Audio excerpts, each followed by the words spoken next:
రెండు తెలుగు రాష్ట్రాల్లో సంచలనాలకు care of గా నిలిచిన లేడీ అఘోరి ఎట్టకేలకు అరెస్ట్ అయ్యారు. చీటింగ్ కేసులో హైదరాబాద్ పోలీసులు అదుపులోకి తీసుకున్నారు. ఉత్తరప్రదేశ్, మధ్యప్రదేశ్ సరిహద్దుల్లో అఘోరిని పట్టుకున్నారు. అఘోరి పెళ్లి చేసుకున్న వర్షిణిని కూడా నగరానికి తీసుకొస్తున్నారు.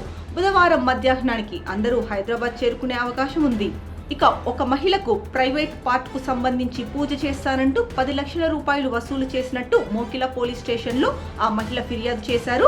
డబ్బులు ఇవ్వకపోతే చంపేస్తారని బెదిరించినట్టు చెప్పారు. ఆ కేసులో అఘోరిపై ఫిబ్రవరి 25న ఎఫ్ఐఆర్ కూడా నమోదైంది. ఇక పూర్తి డీటెయిల్స్ లోకి వెళ్తే కనుక హైదరాబాద్ కు చెందిన ఓ ఉన్నత కుటుంబానికి చెందిన మహిళ తమకు ఇంట్లో సమస్యలు ఉన్నాయంటూ లేడీ అఘోరిని సంప్రదించారు. ప్రత్యేక తాంత్రిక పూజలు చేయాలంటూ అందుకు 5 లక్షల ఖర్చు అవుతుందని అఘోరి చెప్పిందట.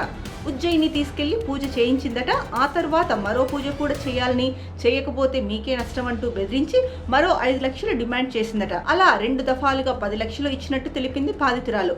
ఆ తర్వాత కూడా అఘోరి వేధింపులు ఆగలేదని, తాంత్రిక పూజల గురించి ఇంట్లో వాళ్లకు చెబుతానంటూ నా భర్తకు పదే ఫోన్ చేస్తూ ఇంకో 5 లక్షల రూపాయలు ఇవ్వాలని టార్చర్ చేసినట్టు అఘోరి మీద పోలీసులకు కంప్లైంట్ చేసింది ఆ బాధితురాలు. ఈ కేసులో ఇన్నాళ్లు వేచి చూసిన పోలీసులు ఇప్పుడు లేడీ అఘోరిని అదుపులోకి తీసుకుని హైదరాబాద్ తరలిస్తున్నారు.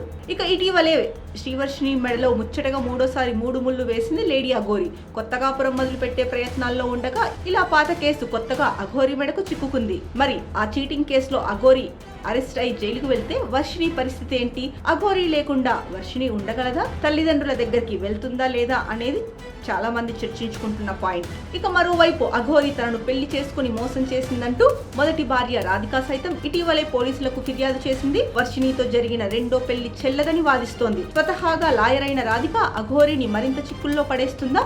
వరుస కేసులతో లేడీ అఘోరికి ఇబ్బందులు తప్పవా? కేసుల మీద కేసులు పడితే అఘోరి తట్టుకోగలదా?